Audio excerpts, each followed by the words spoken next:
The alarm was already screaming before we got through the gate. It was close to midnight, and the house looked like the kind of place people only saw from the road and guessed about. Long curved driveway, white stone front, 3-car garage, lights everywhere.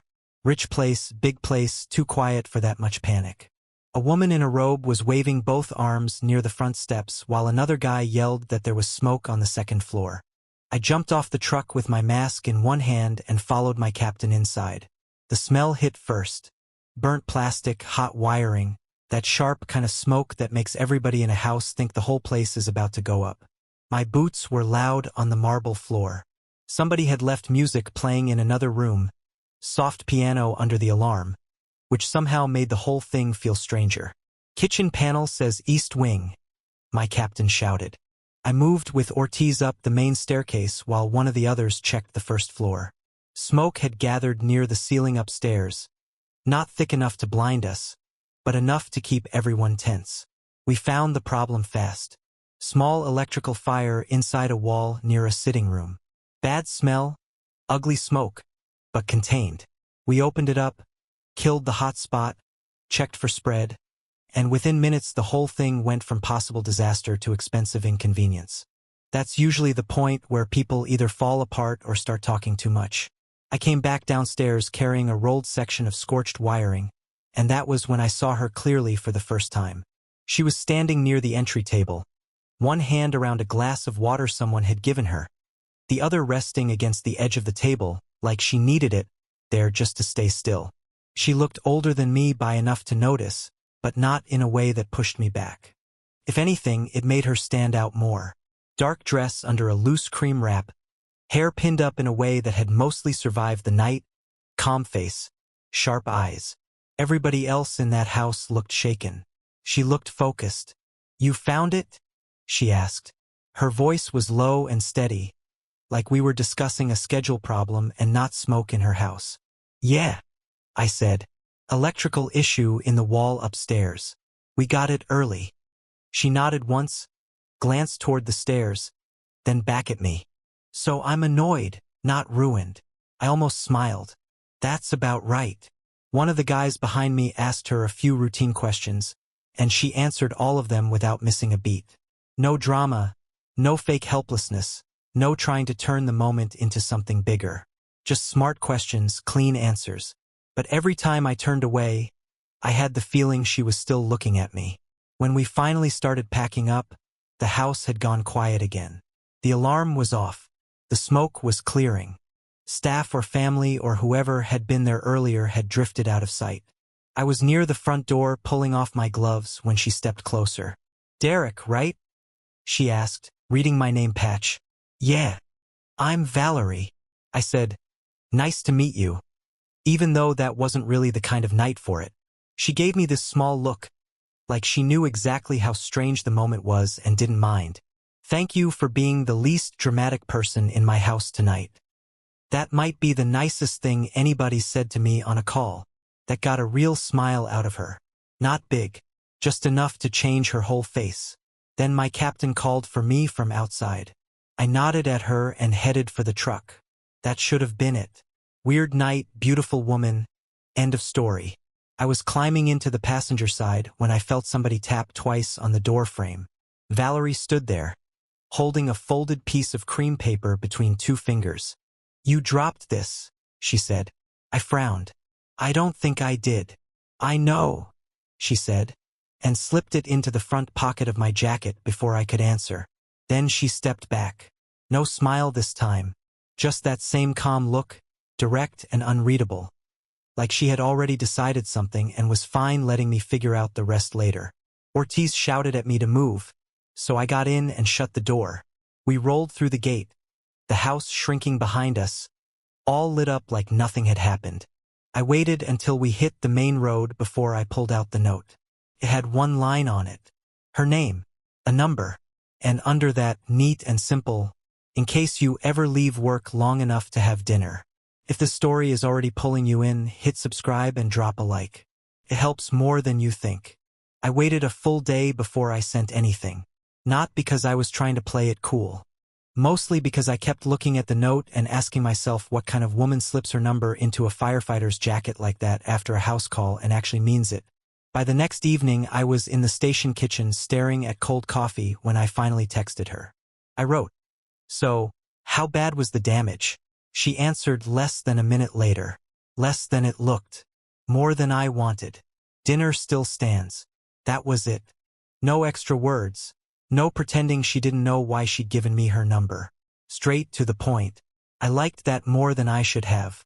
We met 3 nights later at a small restaurant downtown, the kind of place with low lights and no sign out front big enough to catch attention. It wasn't flashy. Quiet room, dark wood, waiters who moved like they already knew everyone in there wanted privacy. I got there first and immediately felt underdressed, even though I wasn't. I had on a clean button-up, decent shoes, everything normal. Still, the place made me feel like I should have arrived with a watch that cost more than my truck. Then Valerie walked in and I forgot about the room. She wasn't dressed loud. That was the thing with her. Nothing about her needed to announce itself. Dark coat, simple black dress, hair down this time. She saw me, smiled just enough and came over like we'd done this before. "You came," she said. "You invited me." She set her hand lightly on the back of the chair before sitting. "You say that like I was taking a risk. I figured maybe you got home, slept on it, and decided not to date the guy who showed up while your alarm was screaming." That made her look down for a second with this quiet smile. "Derek, I noticed you before the alarm stopped." That line stayed with me through the whole night. Dinner should have felt awkward. Didn't. She asked real questions, not the usual surface stuff. She wanted to know how long I'd been doing the job, what kind of calls stayed with me, whether I always acted calm or if I just looked that way. When I asked about her, she answered, but never too much. She said she handled private client work, mostly from home, and that her schedule was flexible when she wanted it to be. She talked about books, travel, music, bad wine, expensive wine that wasn't worth it, and how some people filled silence because they were afraid of what it meant. "With you," she said while the waiter cleared our plates, "silence doesn't feel like a problem." I leaned back and looked at her. That a compliment? It's rare. After that first dinner, it became a pattern before I even realized it had become one. Not every day. Not even every week in a regular way. Valerie moved carefully. A late drink at a hotel bar across town. Coffee in a neighborhood I never had reason to be in. A slow drive after dark when she said she didn't want to go home yet, but also didn't want to be anywhere crowded. Once, she had me meet her at an outdoor garden behind a museum right before closing, and we walked side by side without touching, talking about nothing important until somehow it all felt important. That was how she worked on me. Never by pushing. Never by making big promises. She just paid attention in a way I wasn't used to. If I said I'd had a rough shift, she asked what made it rough, not whether I was okay like she wanted the easy version. If I mentioned my mother calling 3 times in one afternoon, Valerie laughed and said, "She thinks you're still 12. When I told her that was probably true, she said, "Good. Men who are completely unclaimed by anyone usually turn out strange." Stuff like that. Small lines. Sharp lines. The kind you remember later. And still, there were edges I couldn't get past. She never asked me back to her house. Not once. At first, I didn't think much of it. After the fire call, maybe she didn't want that place connected to me in some obvious way. Then more time passed. We kept meeting in her spaces, but never her real one. Always chosen, always controlled. If I asked what part of town she was in, she'd answer vaguely. If I asked what exactly she did for work, she'd smile and give me a version of an answer that sounded complete until I thought about it later. One night, I picked her up outside a building on the east side. Tall stone entrance, doorman, black town car idling nearby. She got in fast, like she didn't want to be standing there long. "You look like you're escaping," I said. "Maybe I am." "From what?" She turned toward the window, then back to me. "An evening I didn't want. That should have led to more. Didn't." She reached over, adjusted the cuff of my jacket like it needed fixing, and asked me to drive. And I did. Because by then I was already in it deeper than I wanted to admit. What made it worse was that none of it felt fake when we were together. She listened too closely for that. Remembered too much. She knew I hated being asked why I wasn't married yet. She knew I took my coffee plain on shift and too sweet when I was tired. She knew I still kept an old baseball glove in my apartment because my father gave it to me before he left. And she didn't turn that into some heavy moment. She just held the fact gently. So I let myself believe the missing pieces had a harmless reason. Privacy, reputation, age difference, money, whatever rich people called normal caution. Then one night after dinner, we sat in my truck outside the river, city lights shaking on the water. She didn't reach for the handle, didn't say goodnight, just stayed there with one hand resting between us on the seat. "You're thinking too hard," she said. "About you. That usually ends well." I looked at her and said, "Depends on what you're not telling me." For the first time since I'd known her, she went still. Not offended, not angry, just still in a way that told me I'd finally touched the locked door without meaning to. Then she smiled, soft and careful, and said, "Derek, there are parts of my life that are messy. I'm trying not to drag you into them too fast." I should have pushed harder right there. Instead, I nodded like that answer made sense. Because when someone makes you feel seen, you can forgive a lot before you even realize you're doing it. After that night by the river, things shifted. Not in some dramatic way. She didn't suddenly open up and hand me the missing half of her life. But the distance between us got smaller, and that was enough to make me stop asking certain questions. She called more. Not all the time, but enough that I started hearing her voice in the middle of ordinary days. Once while I was getting groceries. Once when I was sitting in my truck outside the station before shift. Once just to ask what I was doing. And when I told her I was cleaning out a kitchen drawer full of junk, she laughed and said, "That's the most honest answer a man has ever given me." We started staying out later. Dinners turned into long drives. Drinks turned into parked conversations where neither of us seemed in a hurry to leave. She touched me more too, but always in those small ways that got under my skin worse than anything obvious. Her hand on my wrist when she wanted me to stop talking. Her fingers against the back of my neck when she leaned in to say something low. Her head on my shoulder in the car one night when rain hit the windshield so hard neither of us felt like moving. That should have told me enough. Nobody builds that kind of closeness by accident. The night it changed, we were at a hotel bar she liked because, according to her, nobody in it was ever paying attention to the right thing. We stayed there until the room had thinned out and the staff had started doing that quiet end-of-night cleanup without actually asking people to leave. She had one heel hooked around the leg of her stool, one hand around a glass she'd barely touched, and she was looking at me in a way that made it hard to remember whatever I'd been saying. "Come upstairs with me," she said, just like that. No smile, no game in it. Calm, direct, like she'd thought it through before she spoke. I looked at her for a second longer than I meant to. "Are you sure?" "Yes." That room changed everything because by then she wasn't just a woman I wanted. She was already inside my head in a way I hadn't planned for. So when she crossed that line with me, it didn't feel casual. It felt like arriving somewhere I'd been circling for weeks. Afterward, she lay with her head against my chest, quiet, one leg across mine, the city lights cutting in through the gap in the curtains.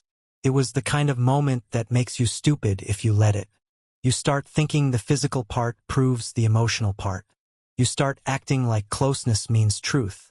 She said very softly, "You make it easy to forget things." I ran my hand over her shoulder. "That doesn't sound good." It wasn't meant to. I should have taken that line seriously. Instead, I kissed her hair and let it pass. For about a week after that, I was happier than I wanted anyone to know. Even Ortiz noticed. He looked at me during breakfast at the station and said, "You either won money or met trouble." I told him to mind his business. Then the truth came out in the worst possible way. Not through a confession. Not because Valerie sat me down and respected me enough to tell me cleanly. I found out because she slipped. She had called me in the afternoon and asked if I could meet her earlier than usual. Said she had a narrow window before an evening thing. I picked a quiet place with outdoor tables and got there first. She arrived wearing sunglasses and a light coat, moving faster than normal. Distracted. "You okay?" I asked. Just tired. She set her phone face down on the table, then excused herself almost immediately to take a call she said she couldn't ignore. She stepped a few feet away, not far enough. I wasn't trying to listen. Caught it anyway. No, tell Emma I'll be there before 8, she said in a low, tight voice. And make sure Ben has his jacket this time. My body went cold before my brain caught up. Emma, Ben. Then she said, sharper now. I know what tonight is, Daniel. I said I'll be there. She turned and saw me looking at her. I've seen a lot of expressions on people during bad nights. Panic, guilt, denial. Hers was worse because it was so brief. Just 1 second of knowing there was no fixing what I'd heard. When she came back to the table, she took off the sunglasses slowly. Derek. Who's Daniel? She didn't answer. Who are Emma and Ben? Still nothing. I leaned back in my chair, and it felt like all the air had changed. You have kids? Her face tightened. Yes. I laughed once, but there was nothing funny in it. You're married. It's complicated. That line hit me so hard I actually looked away. Not because it was shocking, because it was ordinary. Cheap. The kind of answer people give when they've had time to practice lying to themselves. How long? I asked. Derek, please. How long? She folded her hands together on the table like that would hold her steady. I never meant for this to go this far. That wasn't an answer either, but it was enough. I stood up so fast the chair scraped loud against the pavement. A couple at the next table looked over. I didn't care. You let me sit there and tell you things about my life while you cut yours into pieces, I said. You let me think this was real. It was real. No, I said. Parts of it were. She flinched at that, which was probably the first honest thing that happened all day. I left money on the table for my untouched drink and started walking. She came after me for a few steps, calling my name once, then stopped. I didn't turn around. Back in my truck, I just sat there gripping the wheel until my hands hurt. What got me wasn't even that she had a husband. It was the fact that I had been living inside some private room she built for me, thinking it was her actual life. I ignored her calls that night, and the next day, then I blocked her. Ending it should have felt clean. Didn't. It felt like tearing out something that had gotten attached before I noticed it was there. But once the lie had a face, there was no way to go back. For the first 2 weeks after I cut it off, I kept expecting her to find a way around the silence. A different number, an email, showing up somewhere I couldn't ignore her. Valerie didn't do any of that. She called twice the first night, once the next morning, and after that she was gone. No messages left behind. No explanation waiting for me. Just absence. That should have made it easier. Didn't.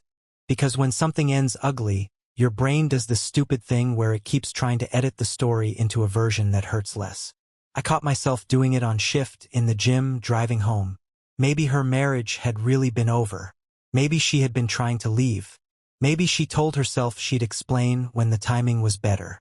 Then I'd remember the way she looked at me across that table after I heard the names of her kids, and the whole thing would harden again. She knew. She had known the entire time. About a month later, I got sent with my crew on a medical assist call in one of those expensive neighborhoods where every house looked too perfect from the street. Older man, chest pain, conscious and breathing. We got there fast. Went inside, and it took me maybe 3 seconds to realize whose house I was standing in. Not Valerie's. Worse, her husband's. I didn't know his name when I first saw him in person, but I knew the face from the call at the cafe. Daniel. Same voice. Same controlled way of speaking, even with pain across his face and one hand pressed to the center of his shirt. He was in the living room, pale but upright, angry at the whole idea of being helped. Sir, sit down, my captain told him. I am sitting down. Then stop trying to stand up again. I moved in to get vitals while the others worked around me. He glanced at my face once, then again, longer this time. Not recognition exactly. More like suspicion that he'd seen me somewhere he couldn't place. I kept my expression flat and did my job. The house was nice in the coldest way possible. Clean, quiet, huge, but off. No warmth in it. No sign of a family actually living together. just evidence of people passing through separate rooms. Framed photos on a sideboard. 2 kids at different ages. Daniel with one arm around a girl in a school uniform. Valerie standing next to a boy at some kind of sports event. Smiling in every picture, but the smiles looked formal, arranged, like everybody had been told where to stand. Then I heard voices in the entry hall. Valerie had arrived. I felt it before I looked up. That same shift in the room she always seemed to bring with her. When I finally turned, she was standing near the doorway in a dark coat, one hand still on her bag strap, frozen the second she saw me kneeling next to her husband. For a second, none of us said anything. Then Daniel looked between us. Not dumb, not slow, just tired. "You know each other?" he asked. It was aimed at both of us. Valerie answered first. "He was at the house that night, during the fire." That was true, just nowhere near all of it. Daniel held her eyes for a moment, and something passed between them that told me more than either of them could have said out loud. Not surprise, not affection, just old damage. The kind that had been living in the walls for years. He gave this short laugh that turned into a wince. "Of course." My captain asked Valerie a few routine questions while we got ready to move Daniel. Medications, prior issues, timeline. She answered them clearly, but the whole time she never once looked at me again. That did more than any apology could have. On the way out, Daniel stopped me with a hand on my sleeve. Not hard, just enough. His voice was low. "Whatever you think happened in this house, you're probably only half right. Was she wrong for hiding her marriage? Or was she just stuck in a life that was already broken? Drop your answer below. I'm reading every comment." Then he let go. That was all. No accusation, no threat, no dramatic scene on the front steps. Just one exhausted sentence from a man who looked like he'd been losing pieces of his life for longer than I'd been in it. And weirdly, that helped. Not because it excused her. Didn't. But it killed the last fantasy that there had been some simple version of this story where she was secretly waiting for the right moment, or where I had almost stepped into a real future with her. Their marriage was breaking, maybe had been breaking for years. There were kids inside it, history inside it, resentment, silence, probably betrayal moving in more than one direction. A whole life I never saw because she never let me near it. I was never the answer to anything in that house. I was the hidden part. After that, I stopped replaying her voice in my head, stopped checking unknown numbers, stopped giving the past a softer shape than it deserved. I heard through nothing official, just the kind of talk people pick up in a city, that she and Daniel were splitting for real. Maybe they already had by then. Maybe the paperwork just caught up to what the marriage had been for a long time. It didn't matter. Valerie disappeared from my life the same way she entered it. Quietly, on her own terms, leaving me to deal with what was left behind. I never saw her again. I never called. Never drove by. Never made up a reason to reopen a door that had already shown me what was behind it. What stayed with me wasn't anger in the end. It was the lesson.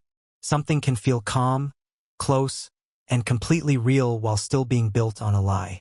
And once you know that, wanting it doesn't make it safer. So I let it go. And this time, I didn't wait for it to come back.